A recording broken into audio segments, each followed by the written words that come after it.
আপনি হেল্প করুন বিশ্বনাথ মুহাম্মদ রাসূলুল্লাহ সাল্লাল্লাহু আলাইহি ওয়াসাল্লাম এই কথা বললেন।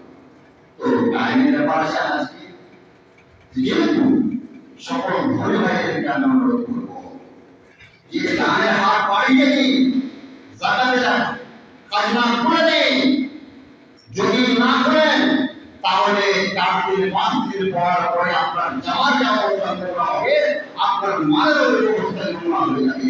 আর যদি মান একবার নোংরা হয়ে যায় আর ওই মানুষকে যদি সারা জীবন আপনি ব্যবসা বাণিজ্য করেন, আপনার জীবন যাপন সমস্ত কিছু হারাবে, লিপ্ত হয়ে যাবে। আল্লাহ আকবার যেন আমাদেরকে হালাল কামাই খাওয়ার তৌফিক আমিন, এবং আমরা যেন পূর্ণভাবে যাকাত আদায় করতে পারি।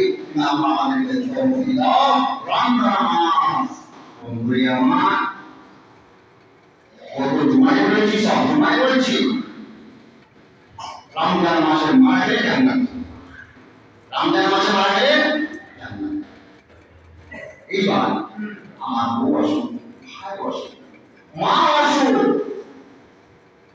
ছেলে আসুন, স্বামী আসুন, আজকে সারা পৃথিবী রণখণ্ড হয়ে যাচ্ছে বন্ধু। রমজান মাসে যুদ্ধ হারাম, কেতাল হারাম, গালি হারাম, আজকে সমস্ত মানুষ লিপ্ত হয়ে গেছে। আল্লাহ বলো তুমি দেশে শান্তি দাও আল্লাহ, পৃথিবীতে শান্তি নিয়ে এসো আল্লাহ।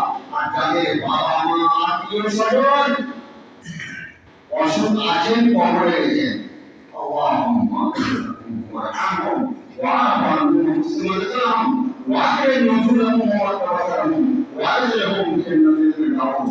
আল্লাহ আমার স্ত্রী, আপনার স্ত্রী, আপনার ভাই, আপনার বোন, আপনার ছেলে, আপনার সন্তান সন্ততি কত কষ্টে অসুখে পড়ে আছে আল্লাহ, সকলের অসুখ আল্লাহ তুমি দূর করে দাও। আল্লাহুম্মা আমিন। তাআলা ইবাদাল্লাহ ওয়া ইন্নাল্লাহা ইয়া'মুরুকুম বিল আদলি ওয়াল ইহসান ওয়া ইতা'i যিল কুরবা